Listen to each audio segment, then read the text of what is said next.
Very good morning, students.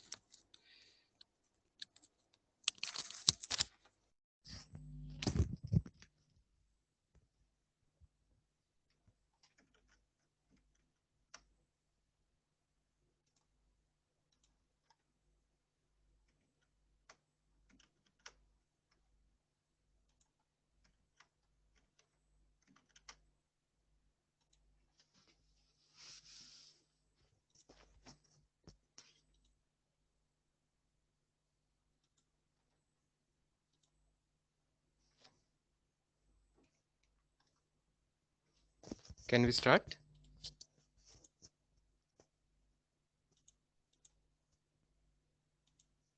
Yeah.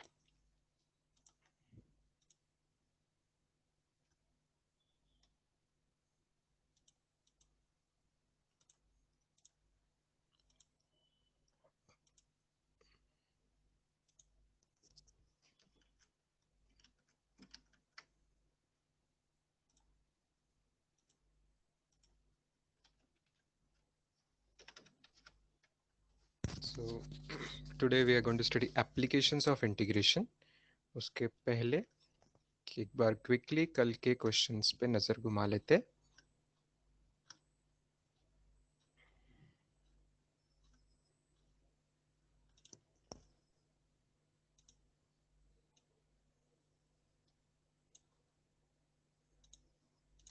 ये जो दो क्वेश्चंस थे कल के, इसमें के पहले का हमने ग्रुप पे देख लिया था। Where those calculations correct students? इसका आंसर क्या 9 क्या 9/4 आ रहा था फाइनली? इसका आंसर क्या आ रहा था? 9/4 ना? 4/9। ओके या, इसका आंसर आ रहा था 4/9। लास्ट वाले का answer this one. You can't see the screen? Surprising. Can you see the screen, students, or not? No? No screen. Okay, just a minute. I'll unshare the screen and reshare it.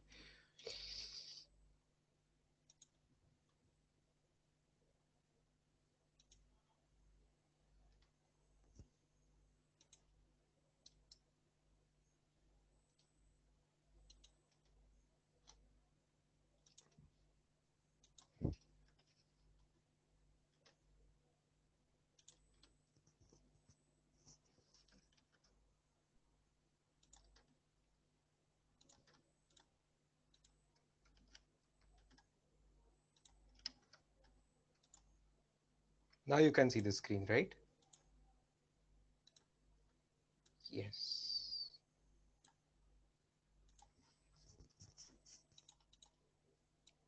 Yes. So this particular question had answer 4/9. What about the next question? That was next one was easier, I believe.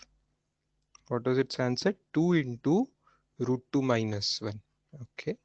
If many students are saying the yes, at least 3 students are saying the same answer. So I would like to believe that that's the correct answer. 2 into √2 minus 1. Want this explanation? Okay. Uh, Look at it, students. क्या substitution करेंगे? जो root के अंदर है वही चीज danger लगती है हमें। तो under root of 1 + sin x, under root of 1 + sin x, इसको कुछ यू पुट कर दिया तो 1 + sin x क्या हो गया? 1 + sin x हो गया u²। इसका डेरिवेटिव लिए तो cos x हो गया 2u du/dx। cos x हो गया 2u du/dx। Therefore cos x dx हो जाएगा 2u du। फिर सवाल तो वही है, ओरिजिनल जैसा है, उसका x का u कर देना है। 0 to π/2 cos x, obviously dx होना चाहिए सवाल में, और upon under root of 1 + sin x। अब इसको मैं u में ट्रांसफर करूंगा तो ऑब्वियसली लिमिट चेंज करनी पड़ेगी। तो लोअर लिमिट क्या आएगी? लोअर लिमिट आ जाएगी under root of 1 + sin 0। Under root of 1 + sin 0 मतलब 1 आंसर आ रही है। लोअर लिमिट की वैल्यू 1 आ रही है मतलब, और अपर लिमिट की वैल्यू क्या आ रही है? Under root of 1 + sin of π/2। Sine of π/2 मतलब 1 होता है, साइन 90 डिग्री, तो ये √2 हुआ. So this question changes to what? Integration from 1 to √2. Integration from 1 to √2. ये जो cos x dx है, ये जो cos x dx है, उसको हम पुट कर देंगे 2u du, correct? That will become 2u du. और नीचे जो है denominator, that is what we have taken as u. तो ये u कैंसिल हो रहा है. Oh wow, it's such a simple question, very simple, simplest of the lot. 2 integration du है ना, 2 इंटीग्रेशन du. इंटीग्रेशन du क्या होगा? सिर्फ u होगा ना. तो u की वैल्यू रेंजिंग फ्रॉम 1 टू √2. तो perfectly correct, that answer will be 2 in bracket √2 minus 1.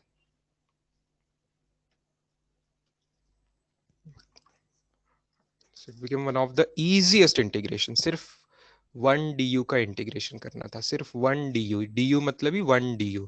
तो 1 du का इंटीग्रेशन u होता है, that everybody knows. So that finishes the job. Very easy part.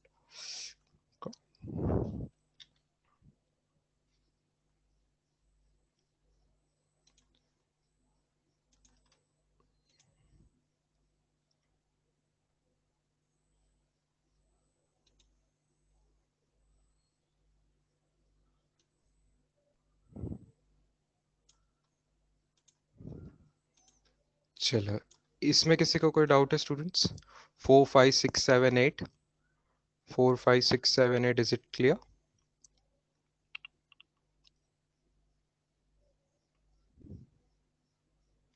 4 5 6 7 8, is it clear? 8. देखो, ये exam में आएगा 8 question ना, तो हम सब्स्टिट्यूशन थोड़ी करते बैठूंगा मैं. इसमें से कोई भी क्वेश्चन में आप सब्स्टिट्यूशन नहीं करते बैठोगे. 6 7 8, ये जो तीनों क्वेश्चन है, इसके लिए एग्जाम में there is no need of substitution. उन्होंने बोला है तो बोर्ड एग्जाम होती तो हम सब्स्टिट्यूशन करते, but no need of substitution, because मैंने आपको ax प्लस बी वाली मेथड बताई हुई है. तो इसका इजीएस्ट आंसर आपको कैसे फाइंड करना है? जैसे आप 8th क्वेश्चन पूछ रहे हो, तो 8th क्वेश्चन में आप सबको पता है कि डेरिवेटिव ऑफ कोसेक थीटा क्या होता है. You remember, all of you remember, cosec x का डेरिवेटिव मान लो d d x of cosec x होता है minus cosec x cot x. ये हमको अगर याद है, तो इससे हमारा integration of cosec x cot x आसानी से आ जाता है. Therefore integration of cosec x cot x dx will be what? Minus cosec x, negative sign shift होके माइनस कोसेक एक्स प्लस सी. ये बात मानते हो? सवाल में ऐसा ही कुछ है, कोसेक है और कॉट है, c s c for cosec and ये कॉट है. बट समथिंग एल्स का है, कुछ तो भी और चीज का है. तो आपको याद है ये चीज हमने करी है. एक्स के बदले अगर ए एक्स प्लस बी आ जाता है, तो cosec a x plus b into cot a x plus b, अगर ऐसे आ जाता है, ऐसे आ जाता है, तो इसका आंसर क्या आ जाएगा? Minus cosec of a x plus b, but divided by एक एक्स्ट्रा चीज आ जाएगी. डिवाइडेड बाय क्या आएगा? बताइए, डिवाइडेड बाय क्या आएगा? डिवाइडेड बाय क्या आएगा? ए आएगा. वेरी गुड, डिवाइडेड बाय ए आएगा, प्लस कांस्टेंट ऑफ इंटीग्रेशन. ये हम जानते हैं, बस इसी का यूज कर लेंगे, इसी का यूज कर लेंगे. तो इस सवाल का जवाब क्या हो जाएगा? यहाँ पे वेरिएबल है, यहाँ पे वेरिएबल है v जैसा या न्यू जैसा वो वेरिएबल है. तो आंसर आएगा माइनस कोसेक ऑफ जो कुछ वेरिएबल है new minus pi by 2 divided by what is a की वैल्यू यहाँ पे? Students please understand, what is a की वैल्यू यहाँ पे? व्हाट इज a की वैल्यू यहाँ पे? इसको ही अगर मैं a x plus b format में, it's nothing but half into new plus minus π/2 है ना. तो ये हाफ जो है ये a की वैल्यू है ना. हाफ इज लाइक अपनी a की वैल्यू, और माइनस π/2 इज लाइक b की वैल्यू. और वेरिएबल यहाँ पे न्यू है, न्यू है, x के बदले new is a variable v जैसा जो दिख रहा है. तो a की वैल्यू क्लियरली हाफ है, मतलब डिवाइड किससे होने वाला है?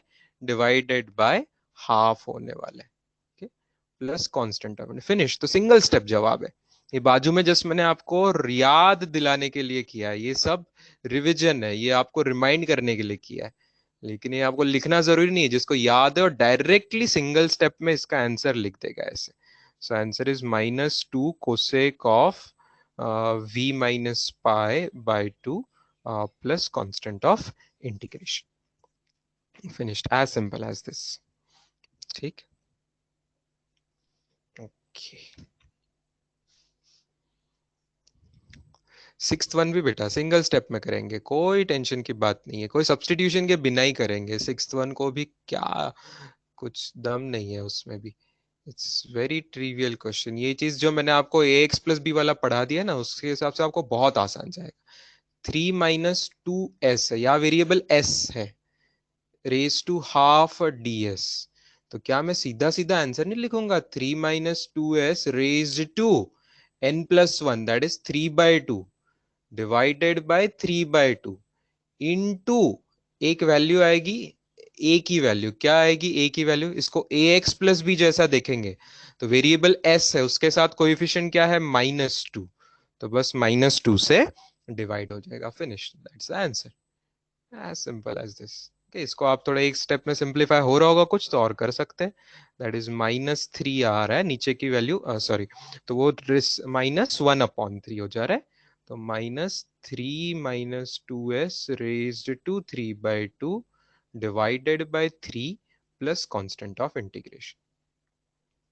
ऐसे बस आप लोगों ने थोड़े एक्सपर्ट हो गए ना, तो ऐसे फटाफट आधे मिनट में जवाब देना है, एक दो स्टेप के अंदर, है ना, ऑप्शंस में ऐसे ही रहेगा, और फटाफट आपको जवाब देना है।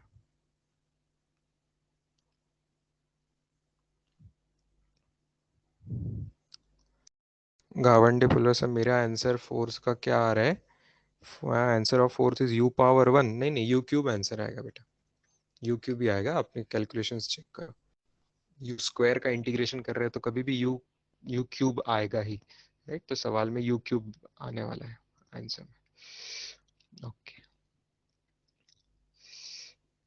Can we go to next page students?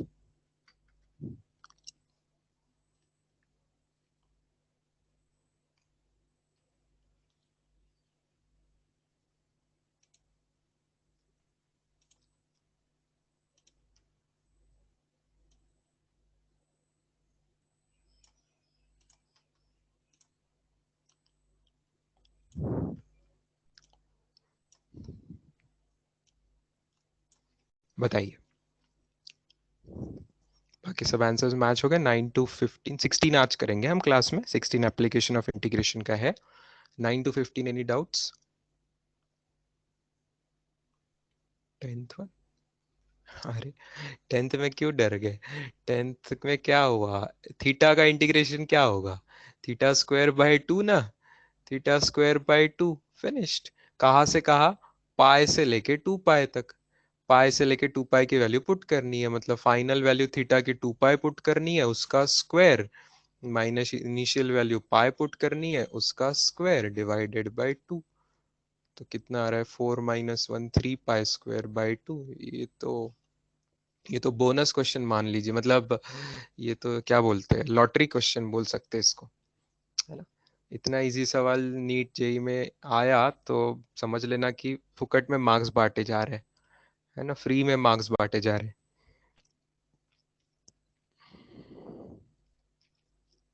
14th question, 14th में थोड़ा सा दम है, 14th में थोड़ा सा, इट्स नॉट एकदम ओरल क्वेश्चन। सोचिए किसको टी पुट, कुछ सब्सटीट्यूशन करेंगे, एक्स² को सब्सटीट्यूशन करेंगे स्टूडेंट्स, नेचुरली एक्स² को सब्सटीट्यूशन करेंगे।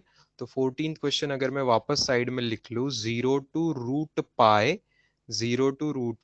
x into sine of x² dx, ये अगर सवाल है, और उन्होंने हमने अगर बोल दिया कि x² को हम u पुट करेंगे, तो 2x is du/dx, therefore x dx की वैल्यू क्या हो रही है, x dx की वैल्यू बन रही है हाफ du स्टूडेंट्स। और लिमिट्स क्या हो जाएगी, लोअर लिमिट क्या हो जाएगी, लोअर लिमिट, लिमिट चेंज करना पड़ेगा, लोअर लिमिट ये 0 का स्क्वायर मतलब 0, और अपर लिमिट क्या हो जाएगी यू की, अपर लिमिट यू की वैल्यू है x², तो अपर लिमिट हो जाएगी √π का स्क्वायर, √π का स्क्वायर क्या होता है, पाई, तो क्वेश्चन क्या चेंज हो जाएगा, इंटीग्रेशन फ्रॉम 0 to π।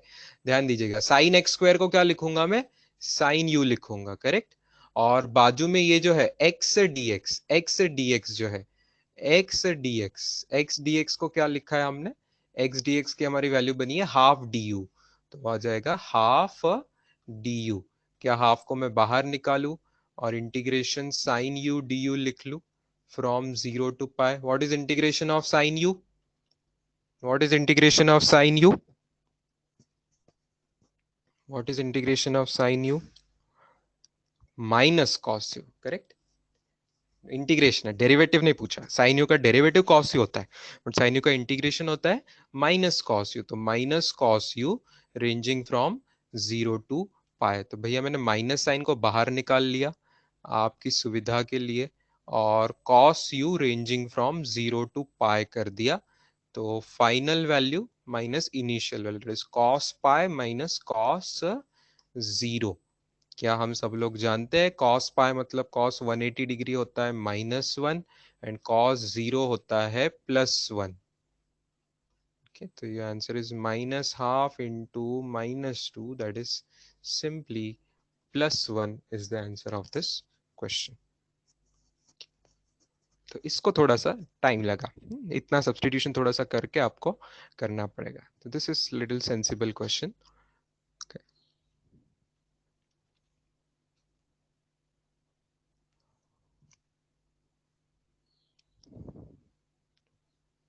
बाकी का आंसर सही दिए हैं स्टूडेंट्स? जैसे 11th का आंसर क्या पीछे सही दिया है, x³ by 3 ranging from 0 to cube root of 7। तो क्या 7/3 आंसर दिया हुआ है इसका? Have they given the correct answers 11th वाला? और ये क्वेश्चन नंबर थोड़े से पीछे चेंज होंगे, तो यहाँ पे इसका आंसर क्या आएगा, log of 3x+2/3। log of 3x+2/3 ranging from 0 to 1। तो ये क्या आंसर ऐसा आ रहा है आपका, log of 5 minus log of 2 divided by 3। So 1/3 ln of 5/2। 1/3 ln of 5/2। ये इसका आंसर। 9th वाला कुछ लोग पूछ रहे हैं, थोड़ा सा सब्सटीट्यूशन करना पड़ेगा, अगले पेज पे देखते हैं। 9th वाला इज बीइंग आस्क्ड, उसको अगले पेज पे करते हैं। ये 14th वाला जिनको लिखना था तो लिख लीजिए। ऐसा ये आना चाहिए था students. These are few of the easy questions of you know like कल हमने क्लास में जो देखा है, हमने तो इससे बहुत टफ वाले क्वेश्चन देखे। क्या क्या करना पड़ा था हमें कल के क्वेश्चन में क्लास में, है ना। This is not a tough one।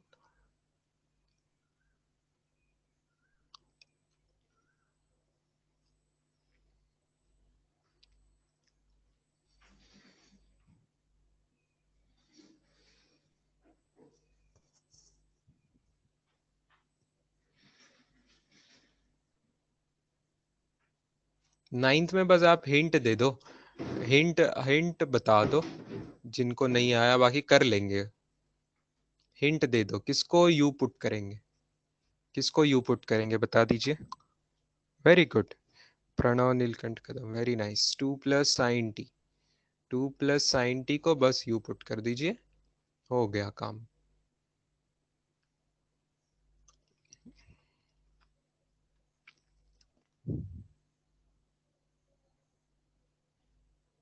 बेटा फोर्थ बच्चों वाला है, इसलिए मैं उस पर ध्यान नहीं दिया। कुछ है क्या दम फोर्थ क्वेश्चन में? देके भी रखा है सब्सटीट्यूशन, इससे और क्या हद हो सकती है। हिंट भी देके रखी है आपको कि क्या करना है। तो भैया आप इसको थोड़ा डी निकालने जाएंगे, तो आप इसका डी क्या बनेगा, इसका डी बनेगा 4y³ +8y² dy। 4y³ +8y² dy, ये बनेगा आपका डी। इसमें से 4 कॉमन आ जा रहा है, 4 कॉमन आ जा रहा है, तो भैया ये जो चीज है यही बच रही है वहां पे। तो इतना dy है, इसका आंसर क्या आ जाएगा, 1/4 du। 1/4 du आ जाएगा।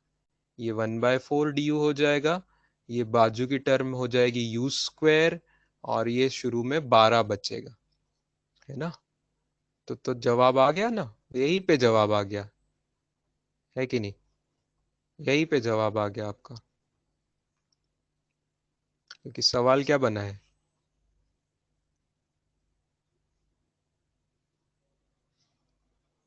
सवाल क्या बना है, 12 और 1/4 कीजिए, तो क्वेश्चन ट्रांसफर हो गया, like it is become integration of 3u² du, 3u² du, है ना। तो थ्री तो कॉमन आ जाएगा, और u² का इंटीग्रेशन u³/3, तो सिंपल आंसर आ रहा है u³ + c। फिनिश्ड। u की वैल्यू सवाल में दी है, वो पुट कर दीजिए, उसका cube plus c, that's the answer. इससे और क्या आसान सवाल पूछेंगे आपको, बताइए। यहाँ कौन सा डिनोमिनेटर भाई बताओ तो, फोर्थ क्वेश्चन में डिनोमिनेटर कहाँ है?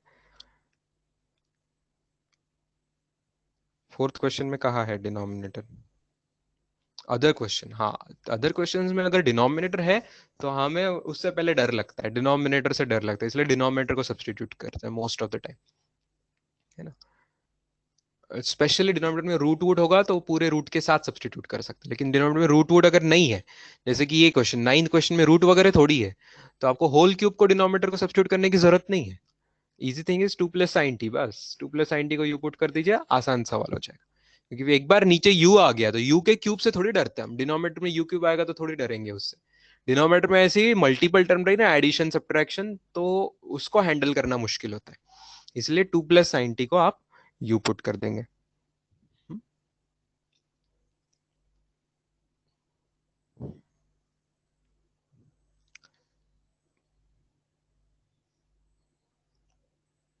क्लियर है बच्चों? Can we go to other exercise, anything else? ALP से सवाल थे, फिर कुछ ALP से क्वेश्चंस थे कल।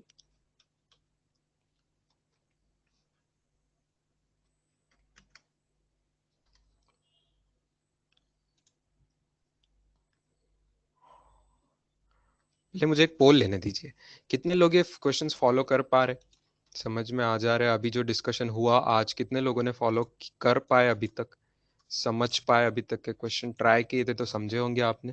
मुझे चेक करने दीजिए कितने स्टूडेंट्स ने किया, क्या 50% से ज्यादा है कि कम है? Let me check. अभी तक आज जो हमने डिस्कस किया पिछले 20 मिनट में, are you able to follow it all? Yes और नो मुझे जवाब दीजिए।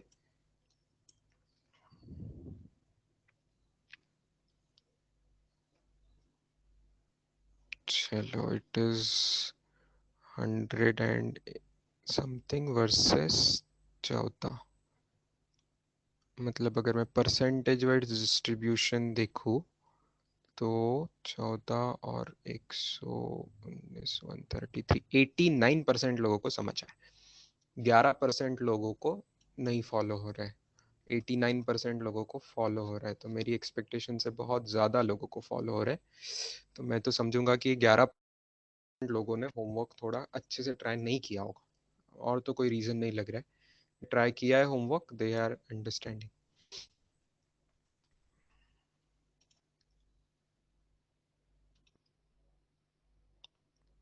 11th क्वेश्चन पूछा जा रहा है वापस, प्रियंका शिंदे। प्रियंका, 11th क्वेश्चन मैंने किया है, देखो बोर्ड पे, x³/3। क्या आपको फिर से स्टेप एक्सप्लेन? x² का डेरिवेटिव क्या, x² का इंटीग्रेशन क्या होता है Priyanka? Are you asking ALP का कि इसी में का? इसी में का 11th ना, यही 11th यू आर आस्किंग कि ALP का 11th यू आर आस्किंग? यही 11 ना। हाँ, तो x² का इंटीग्रेशन क्या होता है? x² का इंटीग्रेशन x³/3 होता है, यहाँ तक कोई प्रॉब्लम नहीं है ना। x³/3 होता है, हो गया। अब इसमें आपको लोअर और अपर लिमिट पुट करनी है, इसमें आपको लोअर और अपर लिमिट पुट करनी है। तो अपर लिमिट कैसे पुट करते हैं? x³/3, को तो कॉमन ले लो, ऊपर है x का क्यूब, तो फाइनल वैल्यू क्या है? √7, upper limit is a final value, उसका क्यूब माइनस 0 का क्यूब। क्या क्यूब रूट और क्यूब कैंसिल करेंगे एक दूसरे को? क्या क्यूब रूट और क्यूब एक दूसरे को कैंसिल नहीं क्या करेंगे? बताओ, आई बात समझ में?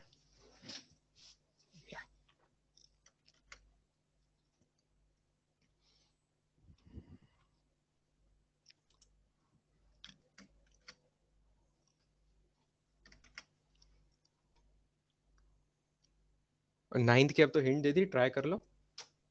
अब तो हिंट दे दी है, अब तो ट्राई कर लो।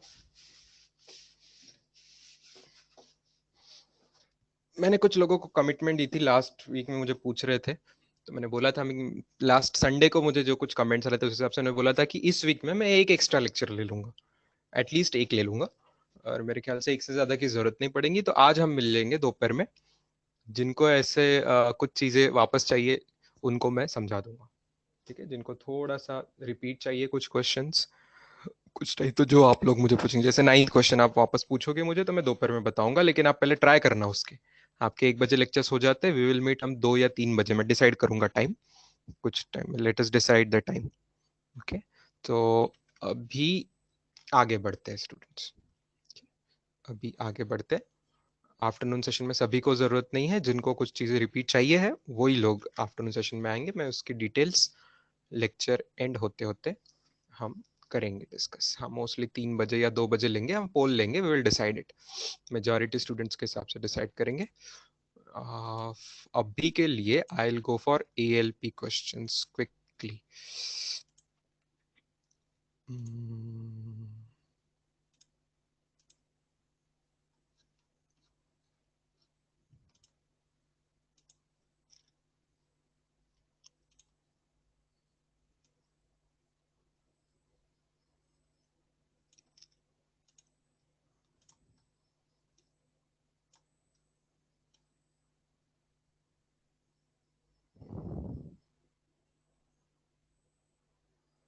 ये इतना अच्छे से नहीं दिख रहा है व्हाट्सएप वाला इमेज, आई थिंक मुझे ओरिजिनल बुकलेट पे जाना चाहिए, just give me few seconds.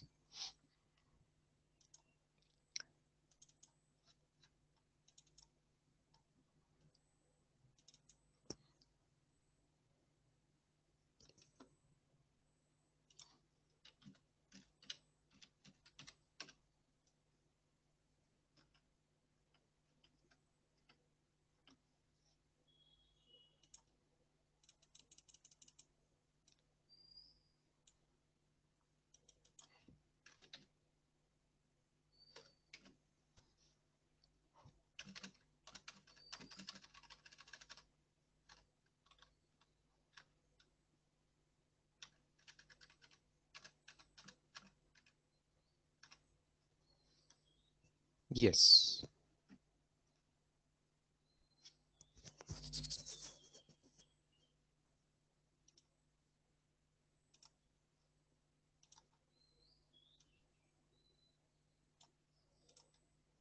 ठीक है। इतने क्वेश्चंस लेते हैं पहले, ALP के फर्स्ट 8 क्वेश्चंस में बताइए डाउट। 1 का ABC क्लियर है, ये एकदम oral questions, easy questions directly, अभी जो हमने AX+B की बात करी उसी हिसाब से हमें करने थे। तो 1 का ABC आ गया। सेकेंड क्वेश्चन, आई नो बहुत लोगों को ये सेकेंड क्वेश्चन में डाउट है।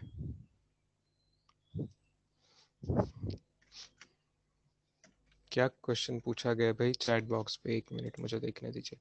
साइन की वैल्यू इंटीग्रेशन में ऑलवेज माइनस आती है ना, साइन की वैल्यू इंटीग्रेशन में माइनस आती है क्या? कहाँ है क्वेश्चन ऐसा साइन का? साइन के इंटीग्रेशन माइनस कॉस एक्स आता है, राइट। नाउ सेकेंड वाला जो आपका क्वेश्चन है, इसमें इसका इंटीग्रेशन करना है, करेक्ट। तो सबसे पहले तो आपको सवाल को ही थोड़ा सॉल्व करना है, ध्यान से देखिएगा student. Integration of 1 + 2 cos x whole square dx, okay. एक पहली मिस्टेक आपको बता दूं, कोई अगर इसका जवाब ऐसा लिख रहा है 1 + 2 cos x whole cube by 3, हाँ इंटू मान लो 2 भी कर दे रहा उसने ना, तो कोएफिशिएंट वगैरह ऐसा, प्लस कांस्टेंट ऑफ इंटीग्रेशन, क्या ये जवाब सही है? क्या ये जवाब सही है? होल स्क्वायर का इंटीग्रेशन होल क्यूब, क्या ये जवाब सही है? नहीं, वेरी गुड, ये जवाब सही नहीं हो सकता। क्यों? बिकॉज ऐसा कब लगता था, अगर AX+B फॉर्मेट में है तो, है ना। x के बदले अगर AX+B फॉर्मेट है, यहाँ पे AX+B फॉर्मेट नहीं है, x का कुछ तो कॉस वगैरह है, ठीक है। तो ऐसे मत कर देना, ये पहली मिस्टेक। अगर मुझे पेपर में इसके ऑप्शंस बनाना है तो जरूर मैं एक ऑप्शन ऐसा बनाऊंगा, जो अभी मैंने क्रॉस किया, ऐसा जरूर ऑप्शन बनाऊंगा, और कुछ लोग फंसेंगे उसमें, है कि नहीं? हाँ,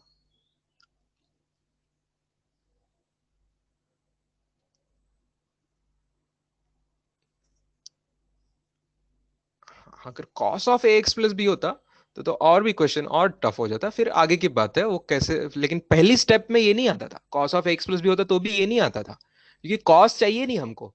होल स्क्वायर का अप्लाई करने के टाइम पे ऐसे नहीं चलता था। ये कब चलता था मैं आपको साइड में बता दूं, कॉस चलेगा ही नहीं। अगर आपको ऐसा लगाना है तो हमें साइन कॉस कुछ नहीं चाहिए।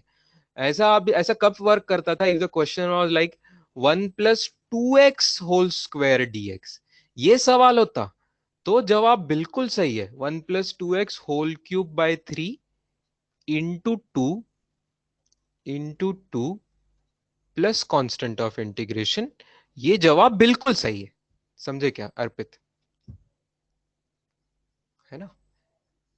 x के बदले ax प्लस बी, ऐसा ax प्लस बी टाइप आता तो आ जाता था, है ना? हमें साइन कॉस टैन वैन से कैसे करेंगे, अभी नहीं करेंगे।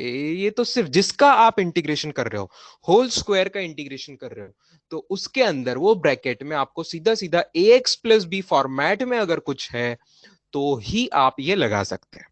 ठीक है, वो रूल सिर्फ ax प्लस बी फॉर्मेट के लिए था। तो इस हिसाब से ये अगर ऐसा होता तो नीचे जो मैंने लिखा है ये सही है, ये बिल्कुल सही है। ठीक है, लेकिन अभी जो सवाल है उसमें आप ऐसा अनफॉर्चुनेटली अप्लाई नहीं कर पाएंगे।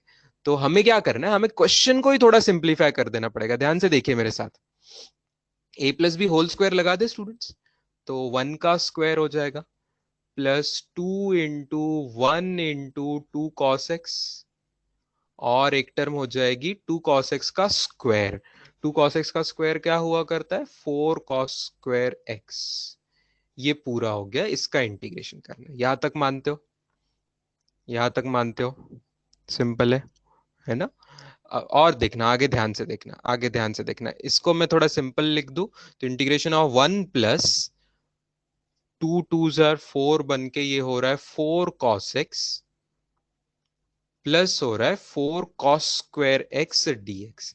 ये तीन टर्म्स बन रही है स्टूडेंट्स ब्रैकेट के अंदर। इसमें से पहले का इंटीग्रेशन हम जानते हैं कि नहीं? हाँ बिल्कुल जानते हैं, 1 तो आसान है। क्या हम 4 cos का इंटीग्रेशन जानते हैं? यस। 4 को कॉमन ले लेंगे बाद में, तो cos x का इंटीग्रेशन भी हम जानते हैं, sin x। लेकिन क्या हम 4 cos² x का इंटीग्रेशन जानते हैं? क्या हमें कोई cos²x का इंटीग्रेशन पता है? नहीं, नहीं, नहीं पता। हमें डायरेक्टली कोई cos²x का इंटीग्रेशन नहीं पता है। तो इसलिए हमें ट्रिग्नोमेट्री का लेक्चर याद करना पड़ेगा और उसमें का कोई फॉर्मूला यूज कर लेना पड़ेगा। तो आई होप आपको डबल एंगल, हाफ एंगल, ये फॉर्मूले याद आ रहे होंगे। तो हमारे पास एक फॉर्मूला हुआ करता था cos2x का, या cos2 थीटा हम उसको बोलते थे। मैंने थीटा में याद कराया था ये फॉर्मूला, तो आपको याद दिला दूं। cos2 थीटा का एक फॉर्मूला करता था 2 cos² थीटा - 1, जिस पर से ही आपका cos² का फॉर्मूला बन जाएगा, cos² थीटा बन जाएगा 1 + cos2 थीटा/2। 1 + cos2 थीटा/2, ये आपको याद आ रहा होगा, डबल एंगल में हमने ये किया हुआ है। तो इसी का आप यहाँ पे यूज कर देंगे cos²x के लिए, ताकि हमें उसका इंटीग्रेशन निकालते आ सके। तो अगली स्टेप क्या हो जाएगी, इंटीग्रेशन ऑफ, ध्यान से देखना, अभी इंटीग्रेट करेंगे नहीं हम, पहले तो क्वेश्चन को ही सिंप्लीफाई करने में हम लगे हुए हैं। देखो cos²x को मैं लिखूंगा अभी जो फॉर्मूला बताया उससे, स्टार वाला फॉर्मूला। ठीक है, तो इसके लिए स्टार वाला फॉर्मूला यूज कर देंगे, cos² वाला। तो 1 + cos of double angle, theta का डबल 2 थीटा होता है, तो x का डबल 2x होगा, होल डिवाइडेड बाय 2। ये सब कुछ चीज आएगी ब्रैकेट के अंदर, और बाहर में आएगा dx। ठीक है, बाहर में आएगा अभी dx। ये करना है हमको इंटीग्रेशन। ठीक है, क्या मैं और सिंप्लीफाई करने की कोशिश करूं? क्या मैं और सिंप्लीफाई करने की कोशिश करूं इसको?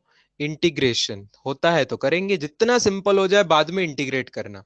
1 + 4 cos x प्लस 4 × 2, तो ये 2 × 2 = 4 हो जाएगा, तो यहाँ पे 2 की टर्म आ जाएगी, एक मानते हो?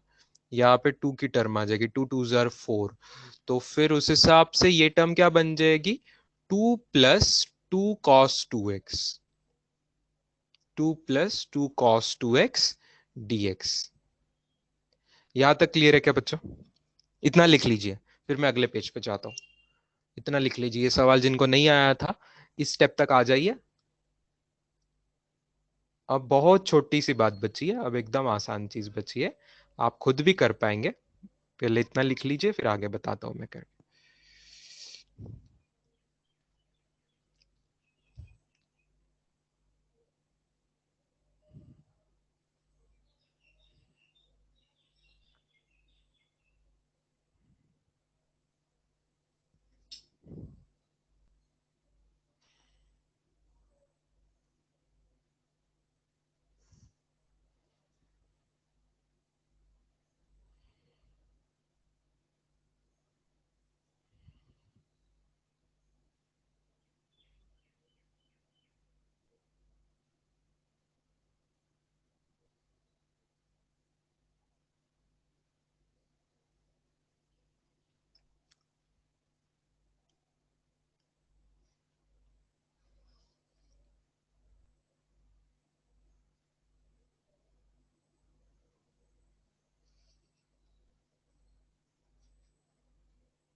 चलो आगे बढ़े। डन ना? आगे बढ़ते हैं। चलो अब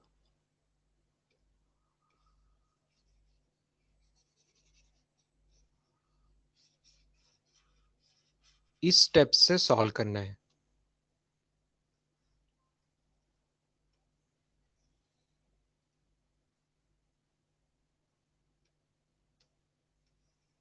ऊपर ले लिया इस स्टेप को।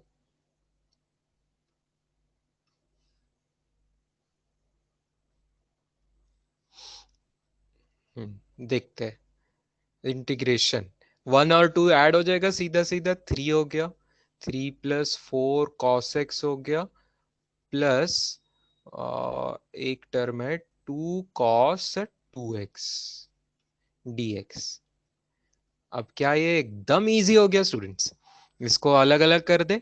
एक टर्म तो 3 है, 3 इंटीग्रेशन dx मतलब 1 dx, +4 integration cos x dx, +2 integration cos 2x dx।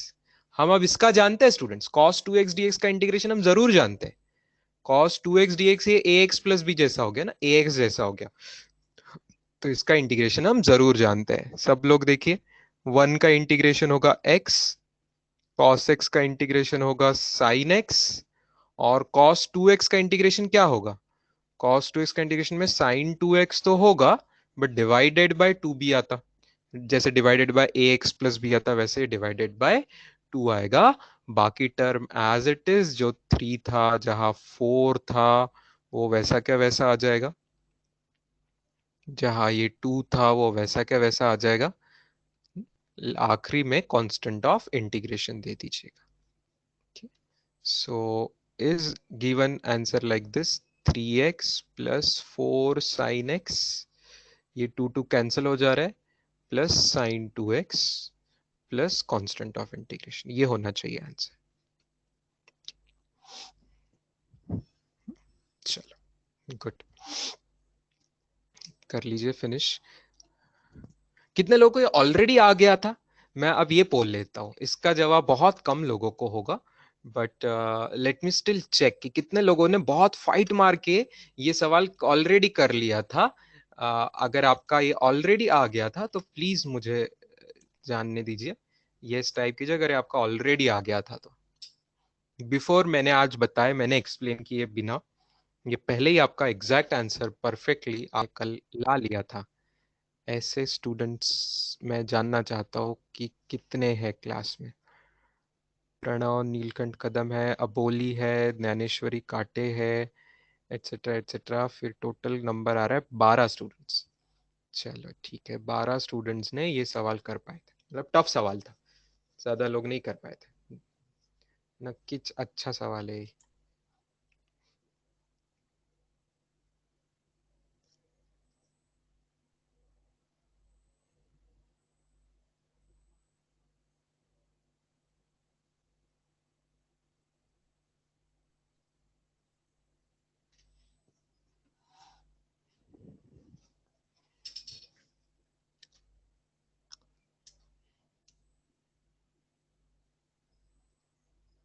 चलो आगे पूछे students, 3 4 5 6 7 8, I hope this are clear. ये एकदम ओरल ओरल करने जैसे क्वेश्चंस है वैसे तो। 3 4 5 6 7 8, these are very easy questions. मुझे लग रहा है इस पे कोई डिस्कशन की जरूरत नहीं है। फोर्थ एक बार पूछा है तो वही बता रहा हूँ, नहीं तो ये तो दोपहर के सेशन में मैंने बताना ज्यादा अच्छा रहता था। ठीक है, ये क्या मैं क्वेश्चन को ऐसे लिख दूं, फोर्थ क्वेश्चन में से ऐसे लिख दो। पहली टर्म तो सिंपल 8 इंटीग्रेशन y dy, ये अलग आ जाएगी। और दूसरी टर्म में -2 लेने के बाद इंटीग्रेशन जो डिनोमिनेटर में है उसको निगेटिव पावर करके न्यूमरेटर में ले जा सकते हैं। ये स्टेप समझी, देख लीजिए। तो बस अब इसके आगे आसान है। इसके आगे क्या आएगा, इसके आगे आएगा इज इक्वल टू 8 वैसे के वैसा आएगा। 8 वैसे के वैसा आएगा, y का इंटीग्रेशन y² बाई 2। -2 वैसे के वैसा आएगा, और ये इंटीग्रेशन क्या आएगा, y⁴n+1। -1/4 में 1 ऐड कर दो भैया, -1/4 में 1 ऐड कर दो, आपको आंसर मिल जाएगा 3/4। इसके लिए ये y⁴ प्लस c नहीं भूलना। अब बाकी बच्चों वाला खेल है, कर लेंगे कर लेंगे। सवाल पूछने वाले, फोर्थ सवाल पूछने वाले स्टूडेंट को क्लियर है ये। Anusha Pujari, if you can't see the screen, you'll have to log out and log in again. There's no reason why you don't see, because everybody is able to see the screen. तो आपका net issue है आपके side में, तो एक बार log out करके log in कर लीजिए। चलो 8 के आगे के कोई सवाल भी थे? So we will end with checking कि 8 के आगे के सवालों में किसी को कोई डाउट है क्या? I'll post the questions on the screen. Yes. 9 से 15 में एनी डाउट्स स्टूडेंट्स? 9 से 15 में, अरे बाबा पिछली स्लाइड बाकी है किसी की, तो रुक जाते हैं। Third step not understood. Third step में कुछ नहीं किया है, अलग अलग कर दिया हर टर्म को, है ना। इंटीग्रेशन में एडिशन है तो अलग अलग कर दिया। थर्ड स्टेप में क्या है, 3 का इंटीग्रेशन अलग ले लिया, 3 में से भी 3 कॉमन निकालेंगे तो सिर्फ 1 बचेगा ना बेटा। ये dx तो सभी के साथ आएगा, dx तो x के रिस्पेक्ट में इंटीग्रेशन करना है, बाकी हर टर्म को अलग अलग कर दिया, और कुछ नहीं किया। ठीक है, या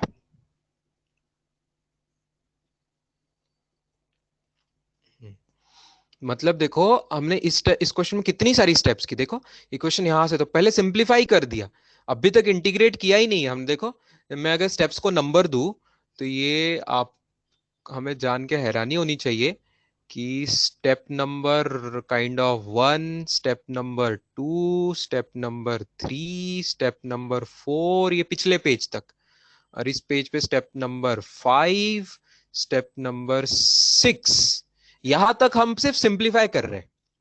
यहां तक हम सिर्फ क्वेश्चन को सिंप्लीफाई कर रहे हैं, अब जाके इंटीग्रेशन किया है, ये 7 स्टेप में इंटीग्रेशन किया है, दैट्स इट। और 8 स्टेप में फाइनल उसका सिंप्लीफाइड आंसर लिखा है। 6 स्टेप तक हम क्वेश्चन को इजी कर रहे थे, आ रही बात समझ में, क्वेश्चन को इजी कर रहे थे। जब क्वेश्चन ऐसा है कि जिसका डायरेक्ट हमें इंटीग्रेशन आता नहीं है, तो पहले उस क्वेश्चन को ही सिंप्लीफाई करेंगे एज मच एज पॉसिबल, बाद में इजी इजी स्टेप्स में लाने के बाद इंटीग्रेशन किया हमने।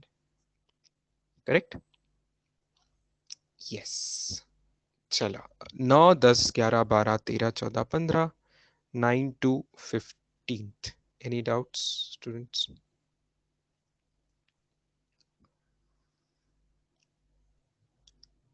No doubts 13th 13th 13th, is it single step students? Is it single step? Check करो, इज इट सिंगल स्टेप? 2 को बाहर ले लिया, इंटीग्रेशन cos 2x dx, और -3 को बाहर ले लिया, इंटीग्रेशन sin 3x dx। क्या हम जानते हैं cos 2x का इंटीग्रेशन क्या होता है? cos 2x का इंटीग्रेशन क्या होता है? sin 2x डिवाइडेड बाय 2, है ना? और sin 3x का इंटीग्रेशन क्या होता है? sin 3x का इंटीग्रेशन क्या होता है? sin 3x का इंटीग्रेशन होता है minus cos 3x divided by 3, okay, plus C. बस आ गया आंसर, और कुछ नहीं करना है ना?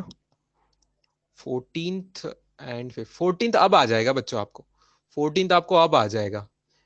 हिंट देके छोड़ता हूँ, नहीं आया तो दोपहर में पूछ लेंगे जो स्टूडेंट्स को नहीं आएगा। हिंट यही है कि अभी अभी थोड़ी देर पहले हमने cos टू थीटा का फॉर्मूला लिखा। cos टू थीटा का एक फॉर्मूला ऐसा भी हुआ करता है 1 - 2 sin² थीटा। ये हिंट है बस, अब आप 14th कर लेंगे। इस हिंट से आपने 14th कर ही लेना चाहिए आप, ओके। क्योंकि साइन स्क्वायर का इंटीग्रेशन डायरेक्टली हम नहीं जानते। सबसे बड़ी गलती ये मत कर देना किसी ने कि भाई sine cube y divided by 3, ये बहुत डेंजर मिस्टेक हो जाएगी, है ना? ऐसे मत करते बैठना, है ना?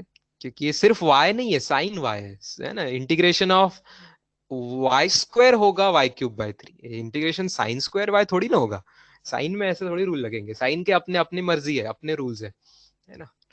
अलजेब्रा के अपने रूल्स होते हैं, साइन कॉस के अपने रूल्स होते हैं। तो ये ऐसे साइन स्क्वायर का इंडिकेशन हम जानते नहीं है, साइन स्क्वायर का इंडिकेशन जानते ही नहीं है, इसलिए मैंने जो हिंट में फॉर्मूला दिया है वो आपको यूज करना पड़ेगा, उससे आप सवाल सॉल्व कर पाएंगे, ठीक है?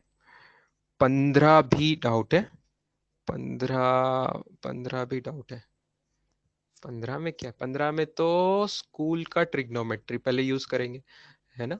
कोसेक थीटा जानते हैं सब लोग। 15 में क्या करेंगे? 15वें क्वेश्चन में, 15th क्वेश्चन में, क्वेश्चन को ही सिंप्लीफाई करने में मदद है, है ना? मेहनत कर दो।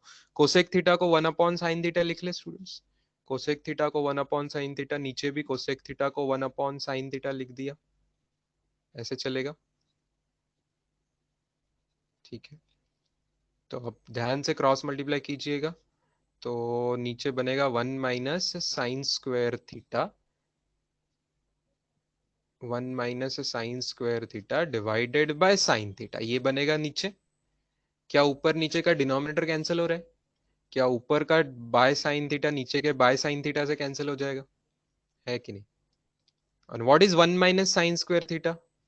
व्हाट इज 1 - sin²थीटा बच्चों? व्हाट इज 1 - sin²थीटा? Thanks to trigonometry it is cos²थीटा। Thanks to trigonometry, it is cos²θ using the fundamental identity. And what is reciprocal of cos? What is reciprocal of cos? What is reciprocal of cos? Sec. तो यहाँ पे ये question ही बन गया integration sec² θ d θ। Wow, ये तो एकदम जाना पहचाना है। इसका इंटीग्रेशन तो हमारे लिस्ट में आता है। क्या आएगा आंसर बताइए? इसका आंसर क्या आएगा? परफेक्ट, ये tan थीटा होता है, tan थीटा प्लस सी, ठीक, that will be the answer.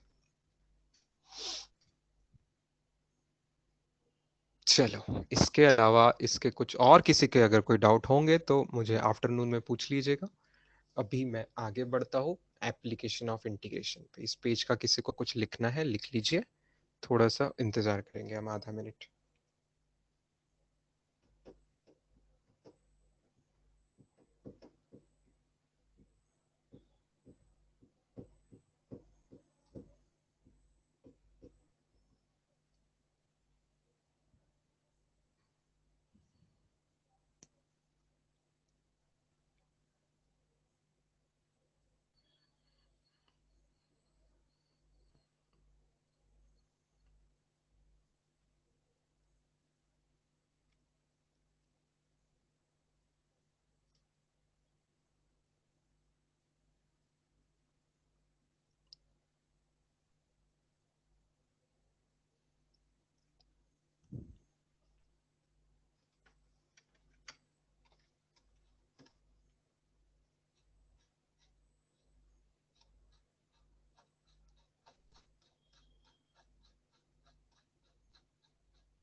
चलो आगे बढ़े स्टूडेंट्स।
हम in general applications of integration पढ़ेंगे, पहले समझ लीजिए, और बाद में इन पर्टिकुलर फिजिक्स में क्या एप्लीकेशन होने वाला है ये भी आज ही देखेंगे। पहले in general application of integration क्या होता है, कोई भी सब्जेक्ट में हो, एक बहुत फेमस एप्लीकेशन है, हमें वो ही पढ़ना है। पहले समझ लीजिएगा, एकदम समझ लीजिएगा मैं क्या लिख रहा हूं लाइन टू लाइन। अगर y is equal to f of x ऐसा कुछ फंक्शन दिया हुआ है students, then integration f of x dx मतलब ही क्या होगा स्टूडेंट्स, मतलब ही एफ ऑफ एक्स कोई भी फंक्शन हो सकता है, साइन स्क्वायर, कॉस स्क्वायर, या कोई अल्जेब्रिक हो सकता है ना, a+2x होल क्यूब, कुछ कुछ भी हो सकता है, इतने क्वेश्चन के इसमें से कुछ भी हो सकता है, कैसा भी फंक्शन हो सकता है। तो y is equal to f of x, f of x d x, मतलब ही इंटीग्रेशन y dx जो होता है, this equals area under y x graph, area under y x graph. बस इतना छोटा सा सिंपल सा एप्लीकेशन, दिखने में बहुत सिंपल दिख रहा है।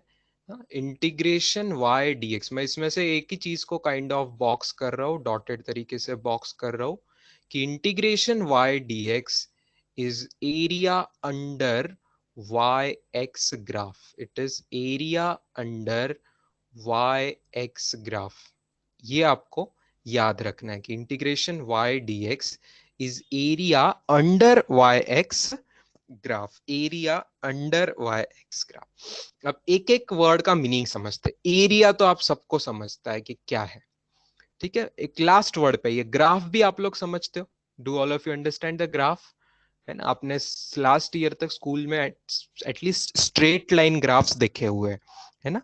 स्ट्रेट लाइन ग्राफ कैसे करते, कैसे आप ग्राफ प्लॉट करते थे, एक्स और वाई की वैल्यू की पेयर लेते थे, एक्स कॉमा वाई ऐसे अलग अलग कोऑर्डिनेट पॉइंट्स निकालते थे, उन पॉइंट्स को ज्वाइन करके आपको पता चलता था ग्राफ कैसा होता है। ये भी चीज है। अच्छा, वाई एक्स का क्या मतलब है, वाई एक्स का मतलब है कि भैया एक्स एक्सिस और वाई एक्सिस होगा आपके पास, एक एक्स एक्सिस होगा, एक वाई एक्सिस होगा, तो वाई एक्स ग्राफ मतलब वाई और एक्स एक्सिस के बीच में जो आएगा। अब यहाँ एक वर्ड इज वेरी क्रूशियल, ये अंडर जो वर्ड है, अंडर का मीनिंग क्या है, अंडर का मीनिंग क्या है, मैं आपको समझाने की कोशिश करता हूं। देखिए, अगर ग्राफ मेरा ऐसा है, रेड कलर से मैं ग्राफ निकाल रहा हूं, यहाँ पे मान लीजिए मेरा ग्राफ ऐसा है कुछ, ओके, ये ऐसा टेढ़ा मेढ़ा ग्राफ निकाला स्टूडेंट्स, ठीक है, टेढ़ा मेढ़ा ग्राफ निकाला है। तो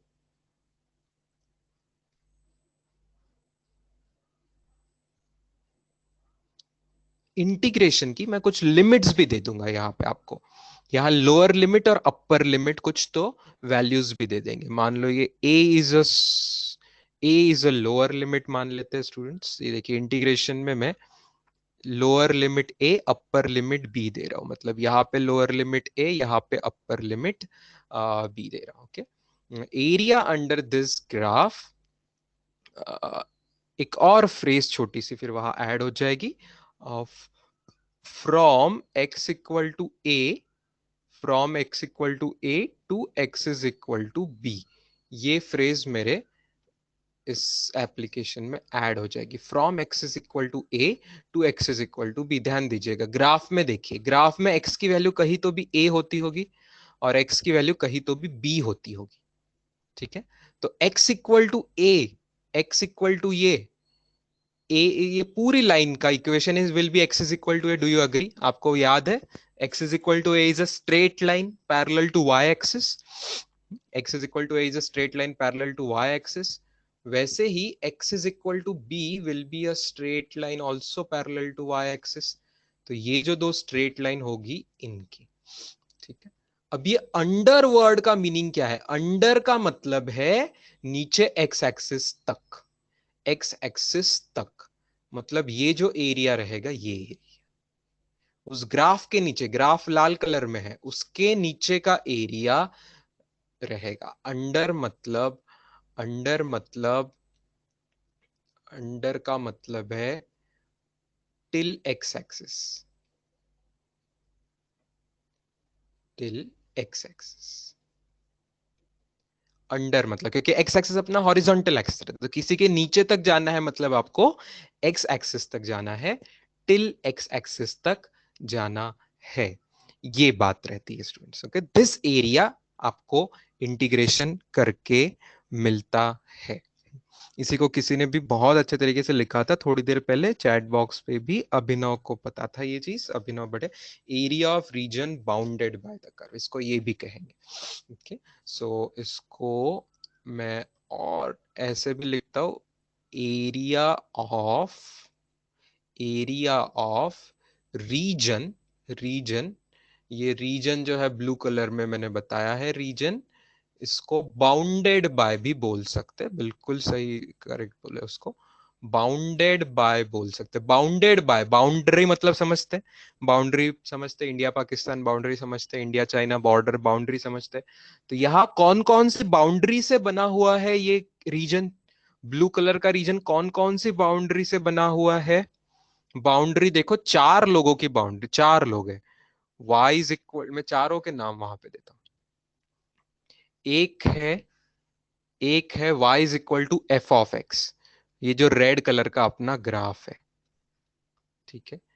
दो लोग हैं खड़ी lines, x is equal to a, x is equal to b, and lastly एक है x axis and x axis. ये चार लोगों से जो बाउंडेड है वो एरिया रहता है, ठीक है, वो एरिया रहता है। थोड़ी थोड़ी बात समझ आई? थोड़ी बात समझ आई स्टार्टिंग में। अब आपको एक वर्ड पे एक थोड़ा ऑब्जेक्शन आना चाहिए, ये अंडर वाला वर्ड जो है ना, वापस मैं उस पर फोकस करूं, ये जो अंडर वाला वर्ड है, क्या हमेशा अंडर में ही कुछ रहेगा क्या? अगर ग्राफ ही नीचे रहा तो स्टूडेंट सोचिए, अगर ग्राफ ही नीचे रहा तो फिर क्या हो जाएगा? मान लो मैं आपको साइड में एक एग्जाम्पल निकाल के दिखाता हूं। अगर मान लो आपका ग्राफ ही कुछ ऐसे जा रहा है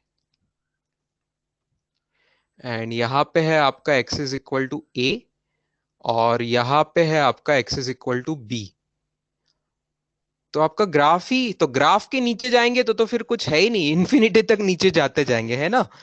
तो इस बार आपको समझ में आएगा कि रीजन तो हमें ये लेना है, रीजन तो हमें ये लेना है, ये लेना है, एक्स एक्सिस से बाउंड करके लेना है, बट यहाँ फिर अंडरवर्ड गलत नहीं क्या लग रहा है स्टूडेंट्स? ये तो रीजन अबव द ग्राफ हो गया ना, अबव द ग्राफ हो गया ना, ये जो ब्लू वाला रीजन है अबव द ग्राफ हो गया, right, above the y x graph हो गया, अबव द ग्राफ हो गया ना। तो बच्चों अबव और अंडर में क्या कनेक्शन होगा? अबव और अंडर में कनेक्शन होगा, अबव मतलब निगेटिव ऑफ अंडर, है ना, अपोजिट है ना, मतलब negative of under the graph, it is negative of under the graph. इसका मतलब ऐसे सिचुएशन में you have to take area will be negative. इसमें आपको एरिया को क्या करना है, निगेटिव करना है, बिकॉज अंडर में नहीं है, अबव में आ गया एक्स एक्सिस के साथ, तो एरिया निगेटिव हो जाएगा। ठीक है, तो ऐसे अगर नीचे ग्राफ है तो एरिया अंडर द ग्राफ को आपको निगेटिव साइन से लेना है, और ऊपर है तो पॉजिटिव साइन से लेना है। जैसे कि पहली डायग्राम थी, तो मेरे इसमें पॉजिटिव एरिया आंसर आने वाला है उसका। लेकिन ये जो डायग्राम है इसमें स्टूडेंट्स निगेटिव एरिया आने वाला है। ठीक है, इसमें निगेटिव एरिया आने वाला है और उसमें पॉजिटिव एरिया आने वाला है। यस, तो अंडर मतलब बिलो, तो below it is going to be positive, फिर अगर अबव आना पड़ा तो it will be negative area. इसको बहुत मस्त एग्जाम्पल से समझेंगे, आप लोग परफेक्टली मान जाओगे एग्जाम्पल से। पहले इतना लिख लीजिए, मेरे पास जगह इतनी ही है, इतना लिख लीजिए।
ध्यान से लिखिएगा, हर वर्ड थ्योरी का बहुत इंपॉर्टेंट है।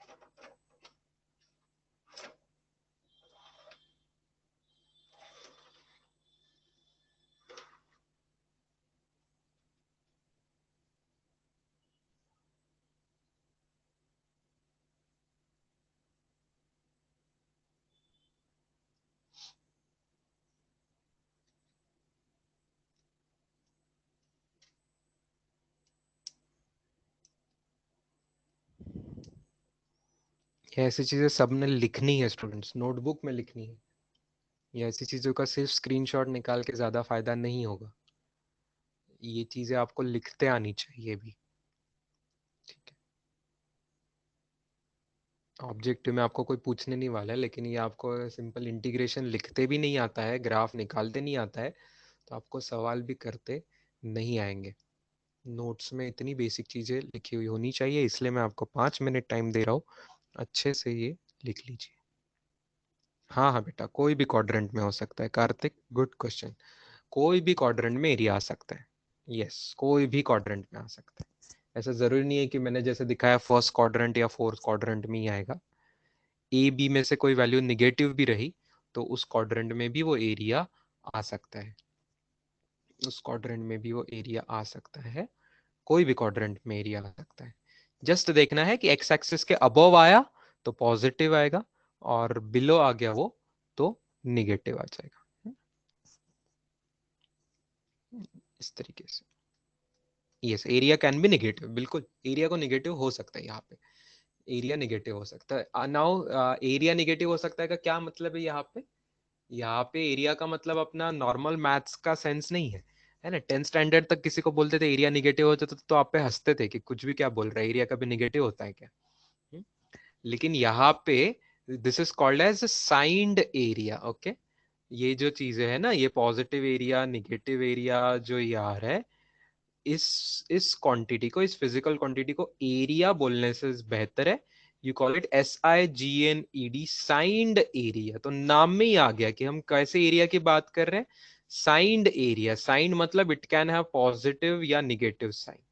दोनों हो सकता है। ओके, सो ये क्वांटिटी को आपको सिर्फ एरिया को निगेटिव बोलने से अगर दिक्कत लग रही है, आपको थोड़ा अजीब लग रहा है कि हाउ कैन एरिया भी निगेटिव, तो यहाँ पे बोल दीजिए वर्ड साइंड एरिया। कुछ बुक्स यूज करते हैं टर्म साइंड एरिया। तो area can not be negative, but यहाँ पे साइंड एरिया मिलता है इंटीग्रेशन से।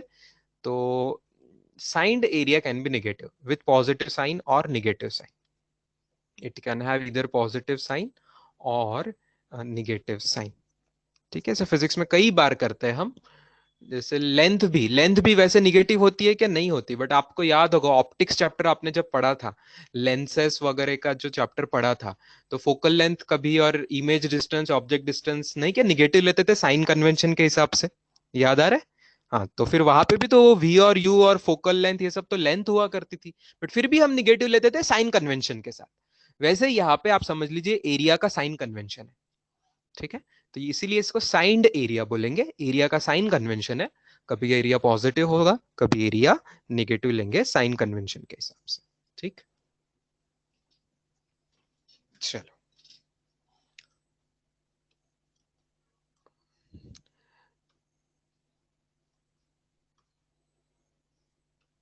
बैकग्राउंड मस्त ये वाला लेके let us try looking at some question.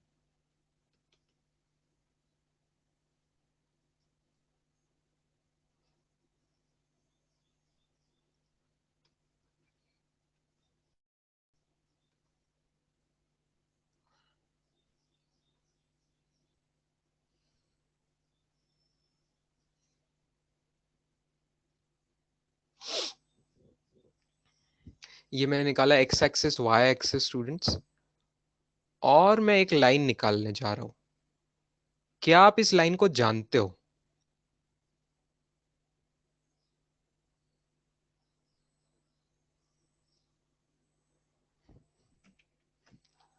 वापस से अच्छे से और अच्छे से निकालने की कोशिश करूंगा मैं।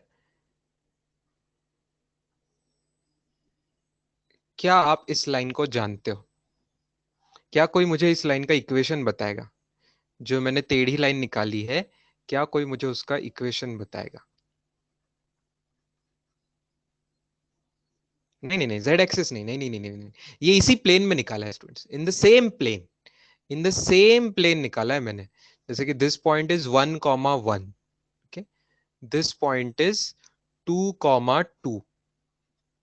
This point is 3,3। है ना, इसी प्लेन में है। ओके, कोई जेड एक्सिस नहीं है, इसी प्लेन के अंदर है स्टूडेंट्स। आपका सोचना सही था, अगर ये 3D डायग्राम होती तो ये जेड एक्सिस जैसा मैं दिखाता था, लेकिन ये इसी प्लेन के अंदर अगर है, इसी प्लेन के अंदर अगर है, तो आप कोई मुझे बताएगा इसका इक्वेशन क्या होगा? Very good, very good. y is equal to x, है ना, y is equal to x, ये लाइन का इक्वेशन है y is equal to x. This line is line y is equal to, क्योंकि x कोऑर्डिनेट और y coordinate same है। हाँ, मतलब ही किसी ने इसको ऐसा भी लिखा है, x is equal to y, या x minus y is equal to zero, ऐसा करके लिखा है। तो बिल्कुल सही है स्टूडेंट्स, दोनों सेम ही रूप है।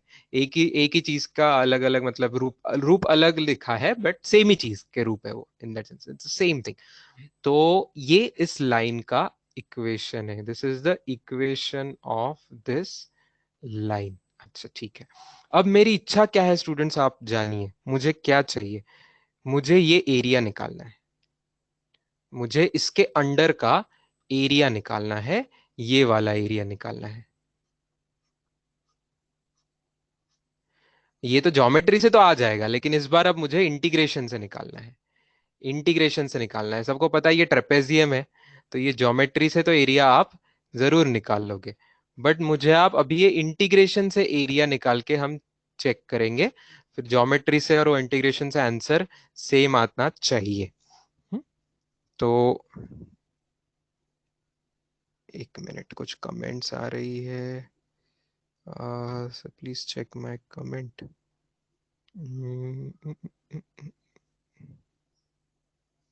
पवार, मुझे कमेंट नहीं दिख रही है तुम्हारी। वापस से कमेंट अगर आप टाइप करेंगे तो पता चलेगा। I am not able to find your comment. X is equal to y वाला, हाँ तो वाई इक्वल टू एक्स ही एक्स इक्वल टू वाई है ना, वो तो सही है, कोई tension. X equal to y लिखो, वाई इक्वल टू एक्स लिखो, उसमें क्या फर्क है, कोई टेंशन नहीं, सही है।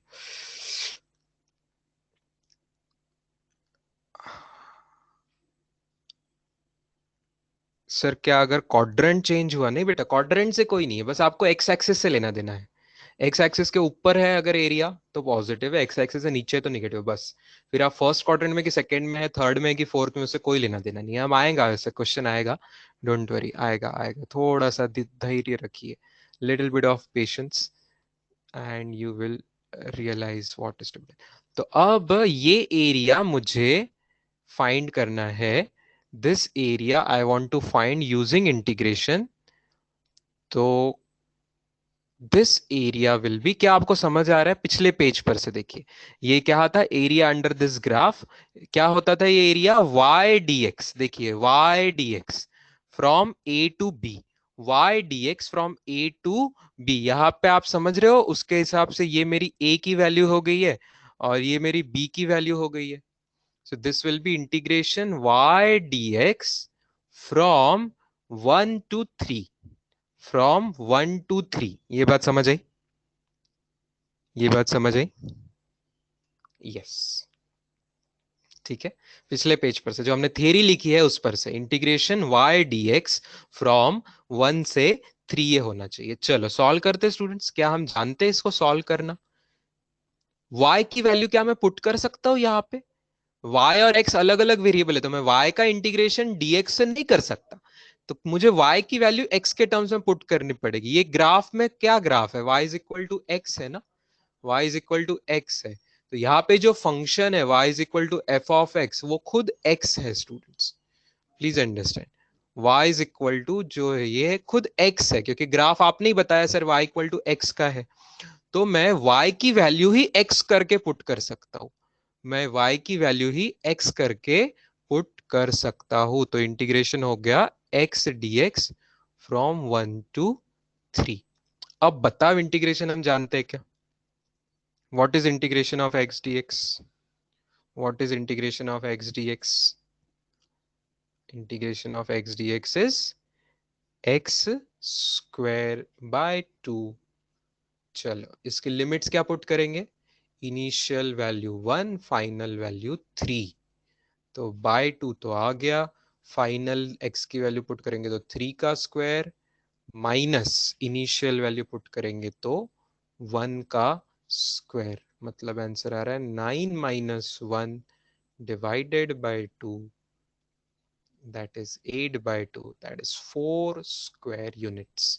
एरिया ये स्क्वायर यूनिट्स में हम लिखते हैं, तो 4 square units is the perfect answer. आप ज्योमेट्री से भी करके देख लीजिएगा, एरिया ऑफ ट्रेपेजियम तो वही आएगा, ठीक है। एरिया ऑफ ट्रेपेजियम क्या होता है? Half into sum of parallel sides into height, है ना। तो यहाँ पैरेलल साइड्स कौन सी है? एक पैरेलल साइड है 1, एक साइड है 1, एक पैरेलल साइड है 3 लेंथ की, और हाइट क्या है यहाँ पे? हाइट क्या है? Height is here this, this is the height of trapezium, right?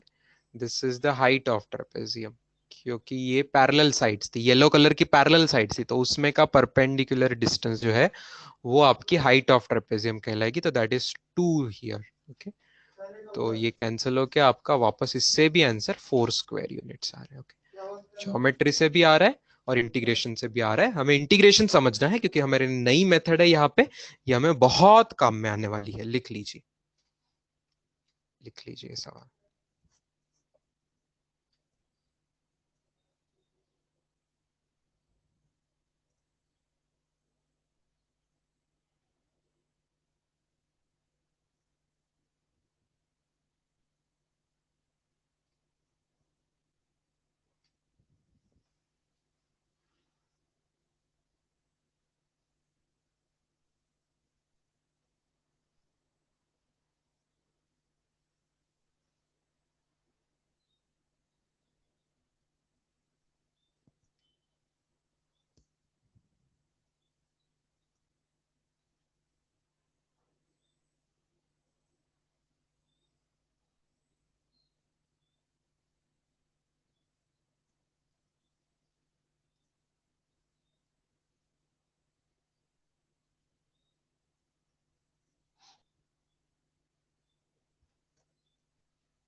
अभिनव पूछे से सिर्फ यूनिट्स लिखा तो नहीं, जनरली वो गलत कहलाया जाएगा कि बाय डिफॉल्ट जो यूनिट वर्ड यूज करेंगे वो लेंथ के लिए यूज करेंगे। बाय डिफॉल्ट यूनिट्स जो है वो लेंथ के लिए यूज करेंगे। इन वन सेंस सही है, किसी भी चीज का कुछ पता नहीं है तो यूनिट्स लिख दिया, है ना। मास का पता नहीं है यूनिट क्या है तो यूनिट्स लिख दिया, मोमेंटम पता नहीं है, फोर्स पता नहीं है तो यूनिट्स लिख दिया, तो इन जनरल सही है।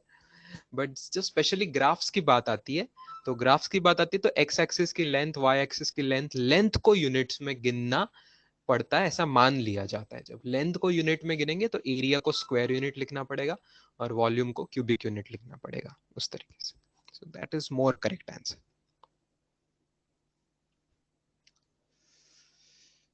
चलो,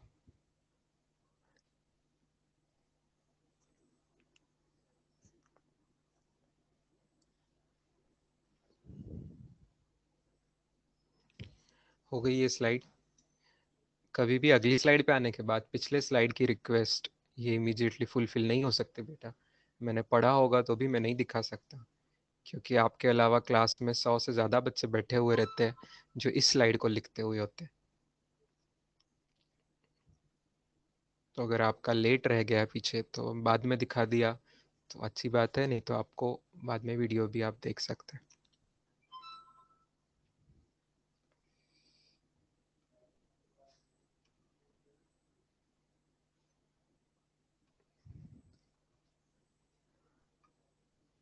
now can you tell me answer to this question I am giving you. अब इसी बेसिस पे आप देखते हैं आपकी अंडरस्टैंडिंग कैसे बनी है। वापस से मैं लाइन वही ले रहा हूँ स्टूडेंट्स,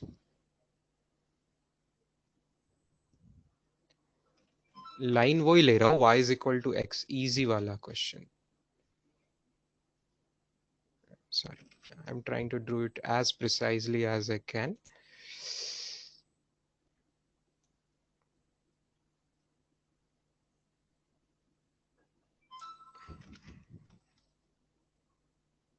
यहां से शुरू होगी ना।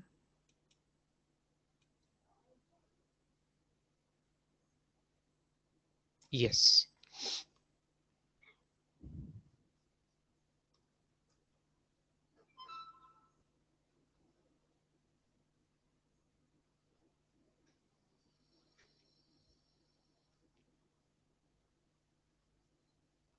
इस बार मुझे एरिया चाहिए यहां से यहां तक स्टूडेंट्स, यहां से यहां तक का एरिया चाहिए मुझे। मैं ब्लू कलर से आपको शेड करके बताता हूं, ये वाला। तो आपको इंटीग्रेशन से ये निकालेंगे तो ये आंसर क्या आना चाहिए बताइए। Line is y is equal to x, line is y is equal to x. तो ये वाला एरिया इंटीग्रेशन से क्या आना चाहिए बताइए। शेडेड जो एरिया है, इंटीग्रेशन से क्या आना चाहिए। y dx कहां से कहां तक, -2 to 1। ठीक है, दैट इज इंटीग्रेशन। y की वैल्यू यहाँ पे x है, करेक्ट। y की ही वैल्यू यहाँ पे x है इस ग्राफ पे। तो आप करो इंटीग्रेशन, इंटीग्रेशन करके मुझे जवाब दीजिए एरिया का आंसर क्या आ रहा है। ऑब्वियसली ये एरिया साइन कन्वेंशन के साथ आता है, तो ये साइंड एरिया की बात चल रही है यहाँ पे। करिए इंटीग्रेशन और आंसर बताइए। नहीं, गलत आंसर मिल रहा है मुझे शायद तक, गलत आंसर मिल रहा है। रॉन्ग आंसर, घाई नहीं करना है ऐसे, बी वेरी केयरफुल।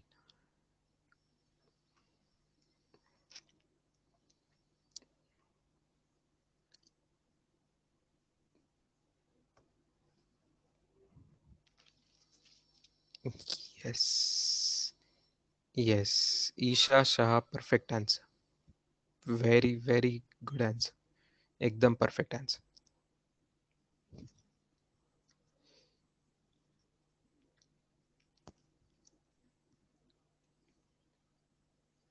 देखो x dx का इंटीग्रेशन होगा स्टूडेंट्स नेक्स्ट स्टेप में x square by two, x square by two, x square by two होगा, रेंजिंग फ्रॉम -2 to 1। तो क्या आप भूल गए कि फाइनल माइनस इनिशियल करना होता है स्टूडेंट्स? तो यहाँ फाइनल इज 1, फाइनल इज 1, तो 1 का स्क्वायर आएगा, माइनस इनिशियल है -2 का स्क्वायर आएगा। तो if you carefully calculate, you are getting -3/2 square units. -3/2 square units is the answer, right? अब ये -3/2 क्यों आ रहा है? क्या ज्योमेट्री से भी वही आ रहा है स्टूडेंट्स? चेक करो, क्या ज्योमेट्री से भी वही आंसर आ रहा है? दिस इज ट्रायंगल भैया, दिस इज ट्रायंगल। तो ट्रायंगल का एरिया क्या आएगा? Half into base into height. Base भी दो है, बेस भी दो है, हाइट भी दो है, सब दो दो लेंथ है ना? और यहाँ पे बेस भी 1 है, हाइट भी 1 है ना? तो ये एरिया आएगा हाफ इंटू 1 इंटू 1, ठीक है? तो ये एरिया आ रहा है हाफ स्क्वायर यूनिट्स, ठीक है? फर्स्ट क्वाड्रेंट वाला जो एरिया आ रहा है that is coming half square units, first वाला आ रहा है हाफ स्क्वायर यूनिट्स। लेकिन क्या आप समझ रहे हो, ये जो नीचे दूसरा एरिया जो आ रहा है वो नीचे आ रहा है, so that should be negative sign देना चाहिए उसको। तो ये आ रहा है -2 स्क्वायर यूनिट्स, ये एरिया आ रहा है -2 स्क्वायर यूनिट। तो आप ऐड कर दीजिए, टोटल एरिया क्या आ रहा है? टोटल एरिया -2 प्लस हाफ, तो ये भी आपका आंसर -3/2 स्क्वायर यूनिट्स ही आएगा, -3/2 स्क्वायर यूनिट्स ही आएगा। फर्स्ट क्वाड्रेंट वाला एरिया पॉजिटिव आ रहा है, थर्ड क्वाड्रेंट वाला एरिया यहाँ पे बिलो एक्स एक्सिस होने की वजह से निगेटिव लेना है उसको, बिलो एक्स एक्सिस होने की वजह से निगेटिव लेना है। तो आपका साइंड एरिया का आंसर इज -3/2, जो कि इंटीग्रेशन से भी आ रहा है।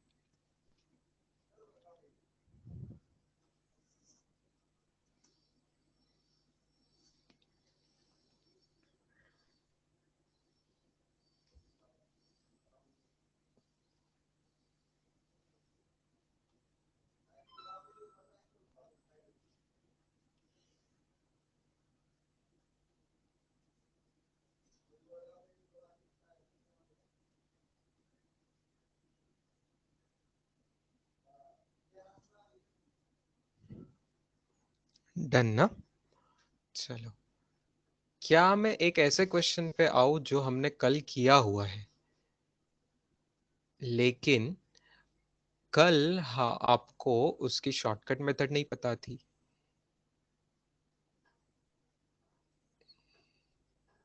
ये एक मैंने रेड कलर का ग्राफ निकाला है स्टूडेंट्स, क्या आप गैस कर सकते हो ये किस फंक्शन का ग्राफ होगा? ये तो स्ट्रेट लाइन तो नहीं है, दो दो स्ट्रेट लाइन का टुकड़ा है ये, दो स्ट्रेट लाइन का टुकड़ों को जोड़ दिया है, दो स्ट्रेट लाइन के टुकड़ों को जोड़ के ये बना हुआ है ग्राफ। कैन यू गेस कि ये किस चीज का ग्राफ है? गेस करना आपका आसान हो जाए इसलिए मैं कुछ वैल्यूज बता दूं वहां पे। देखो, ये वैल्यू 1 है तो ये भी वैल्यू 1 है, मतलब x की वैल्यू 1 है तो y की वैल्यू 1 है, x की वैल्यू 2 है तो y की भी वैल्यू 2 है, x की वैल्यू 3 है तो y की भी वैल्यू 3 है। अच्छा, जीरो पे जाता है, जीरो लिया, एक्स जीरो लिया तो वाई भी जीरो है। लेकिन अगर एक्स को मैंने -1 लिया तब भी वाई की वैल्यू +1 है, एक्स को -2 लिया तब भी वाई की वैल्यू +2 है, एक्स को -3 लिया तब भी वाई की वैल्यू +3 है। तो क्या आपको समझ आ रहा है? यहाँ पे y इज इक्वल टू जो एफ ऑफ एक्स जिसका मैंने ग्राफ निकाला है, ये मॉड एक्स है, मॉड एक्स है, मतलब पॉजिटिव का आंसर तो पॉजिटिव दे रहा है, लेकिन निगेटिव का भी आंसर पॉजिटिव करके दे रहा है। अब याद कीजिए, कल क्वेश्चन पूछा था अबोली ने, जो कि एएलपी का ही 28 नंबर क्वेश्चन आएगा, वो आज के होमवर्क के लिस्ट में भी वो आ जाएगा। तो मॉड एक्स डीएक्स का इंटीग्रेशन निकालना था -2 से 1 तक, -2 से 1 तक, -2 से 1 तक, मतलब ही एरिया निकालना था। भाई कौन सा एरिया निकालना था, -2 से 1 तक का। तो ये -2 और ये 1, -2 और 1 के बीच में। तो मैं मेरी आदत के हिसाब से ब्लू कलर से अभी ये यहाँ पे इस एरिया को दिखा दूं। ये एरिया निकालने को बोला था, ठीक है। ओके, तो क्या मैं इसका आंसर एकदम आसानी से दो ट्रायंगल के एरिया को ऐड करके कर दूं? तो एक ट्रायंगल है 2 × 2 वाला, राइट, एक ट्रायंगल है 2 × 2 साइड, 2 बेस और 2 हाइट वाला ट्रायंगल है। तो ये हो गया 1/2 × 2 × 2 प्लस 1/2 × 1 दोनों राइट एंगल ट्रायंगल्स है। तो ये एरिया 2 आ रहा है, ये एरिया हाफ आ रहा है। मस्त सिंपली आंसर 5/2 स्क्वायर यूनिट्स आ गया। कितना आसान हो गया ग्राफ से देखिए। कल इंटीग्रेट करते करते हमको थोड़ा कुछ कुछ अजीब मैथ्स यूज करना पड़ा था, जो कि आपको समझने में थोड़ी तकलीफ जा रही होगी, फर्स्ट टाइम देखा था इसलिए उसको। तो ये था एप्लीकेशन ऑफ इंटीग्रेशन का question. This is engineering booklet ALP, advance level problem of engineering booklet का पार्ट 2 का question number 28। Mark here, area second quadrant में आया फिर भी पॉजिटिव लिया, क्यों? क्यों लिया? क्योंकि सेकंड क्वाड्रेंट भी एक्स एक्सिस के ऊपर है ना। तो under the graph positive area, graph के अंडर है, एक्स एक्सिस के ऊपर है, ग्राफ के अंडर एरिया है। तो हर जगह फर्स्ट क्वाड्रेंट या सेकंड क्वाड्रेंट का एरिया पॉजिटिव ही आएगा। थर्ड या फोर्थ क्वाड्रेंट आप समझ सकते हैं वो निगेटिव आ जाएगा। Is this necessary for NEET? Yes, area under the graph is necessary for NEET, बिल्कुल। It's necessary for NEET, it's necessary for velocity acceleration का भी ग्राफ का एरिया आपको पूछते हैं। So it is very much necessary. Mod की जरूरत नहीं पड़ती है ज्यादातर, बट इन जनरल ये जो कॉन्सेप्ट है ये जरूर नीट में है, इसीलिए मैं पढ़ा रहा हूँ, नहीं तो आपको अलग से लेके पढ़ाते थे।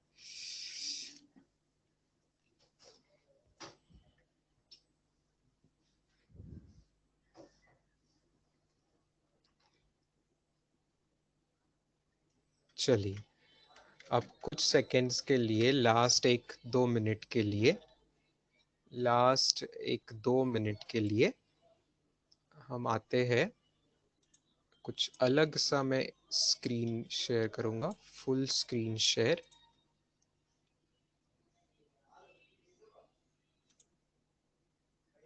And I would like to open the DPP. Can you all see the Arihant DPP part? Yes. तो ये एक DPP है, ये मैं आपसे उसका कुछ पार्ट आज शेयर करूंगा। पहले आप मुझे ओरली फटाफट जवाब बताइए। फर्स्ट के पहले का आंसर क्या आएगा? Area under the y x graph, is it positive कि निगेटिव कि zero? First option positive, very good, very good. Second question बताइए, सेकेंड सवाल का जवाब बताइए। सेकेंड का निगेटिव आएगा, बहुत अच्छे, बहुत अच्छे। थर्ड का बताइए, थर्ड का बताइए। थर्ड का एरिया क्या आएगा? पॉजिटिव आएगा कि निगेटिव आएगा कि जीरो? वाह, क्या बात है, very good students, very good.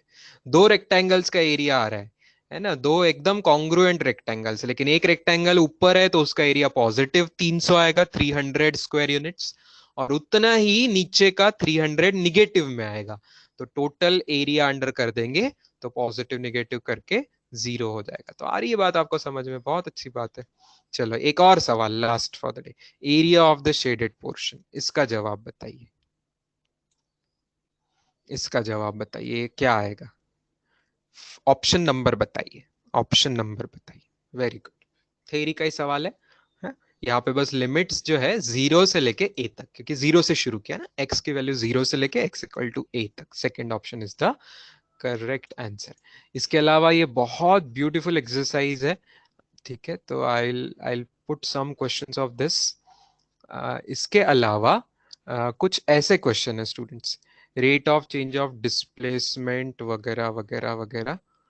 Okay, rate of change of displacement with respect to time and velocity given है। तो आपको डिस्प्लेसमेंट निकालनी है। I will end with this question students, I think I will have to take this question. आपको पूछी है displacement in 1 second, ठीक है, डिस्प्लेसमेंट इन 1 सेकेंड ये आपको पूछा हुआ है। क्वेश्चन क्या है? क्वेश्चन देखिए, v is equal to 2t+5 whole square, v is equal to 2t+5 whole square, ये दिया हुआ है और आपको पूछा है डिस्प्लेसमेंट इन 1 सेकेंड। ध्यान से देखिए, आपको याद है students, v is equal to ds/dt होता है, v is equal to ds/dt होता है, rate of change of displacement, ये आपको याद होगा। ओके, देयरफॉर क्या मैं ऐसा करूं, टाइम की चीज टाइम के साथ लेके जाओ ऐसा, हाँ? और बाद में इंटीग्रेट कर दूंगा। देखो ds एक साइड रखा, टाइम वाली सब चीजें एक साथ, और इंटीग्रेशन लिखेंगे, इंटीग्रेशन लिखेंगे, ठीक है। इंटीग्रेशन कहां से, डिस्प्लेसमेंट शुरू में 0 होती है, फाइनल मान लो s है, और टाइम इन्होंने क्वेश्चन में 0 से लेके 1 सेकेंड तक का दिया हुआ है। क्वेश्चन में जो है डिस्प्लेसमेंट इन 1 सेकेंड के, स्टार्टिंग हमेशा 0 से होती है ना स्टूडेंट्स, स्टार्टिंग तो टाइम की स्टार्टिंग 0 सेकेंड से होती है, और डिस्प्लेसमेंट भी शुरू में कुछ नहीं होती है, डिस्प्लेसमेंट भी 0 से होती है। आ रही बात समझ में? तो ये हम यहां से क्वेश्चन को स्टार्ट करेंगे। अब इंटीग्रेशन हमें आता है 2t+5 whole cube divided by 3, और एक एक्स्ट्रा 2 की टर्म आएगी, ax+b की जगह से 2 की टर्म आएगी, ये हो गया।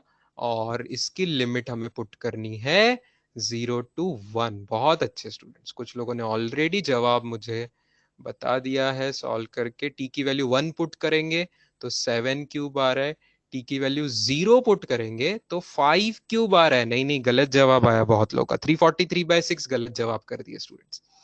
It will not be 343/6, it will B 343 minus 0 put करके, टाइम को 0 पुट करेंगे तो 5 का क्यूब 125 आ रहा है।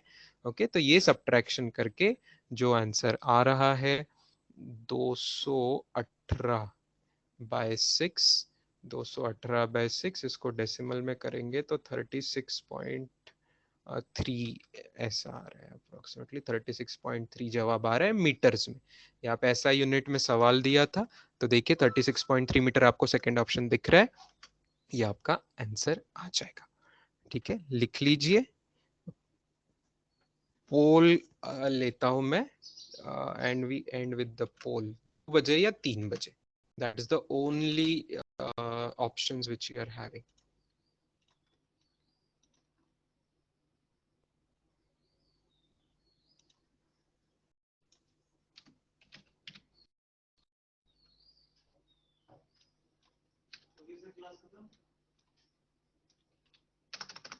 सर आज नहीं हुई, जस्ट आपको आधा मिनट और देना पड़ेगा मुझे। हाँ,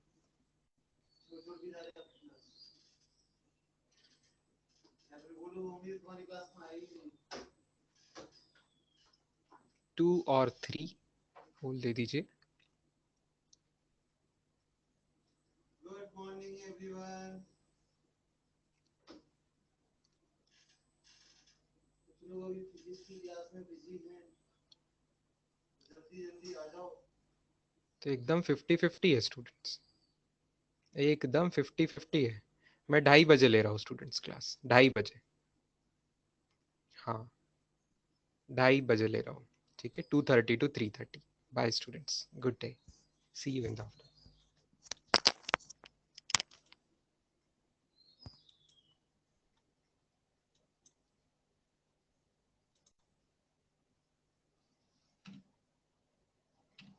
ऑफलाइन होता तो मुझे फाइन लग जाता था सर आज।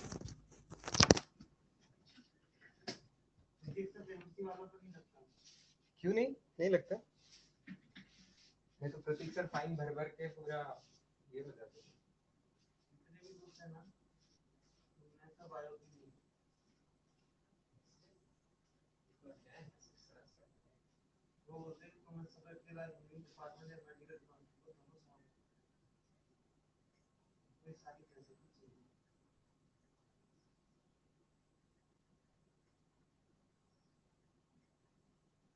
चलो क्लास स्टार्ट करते हैं।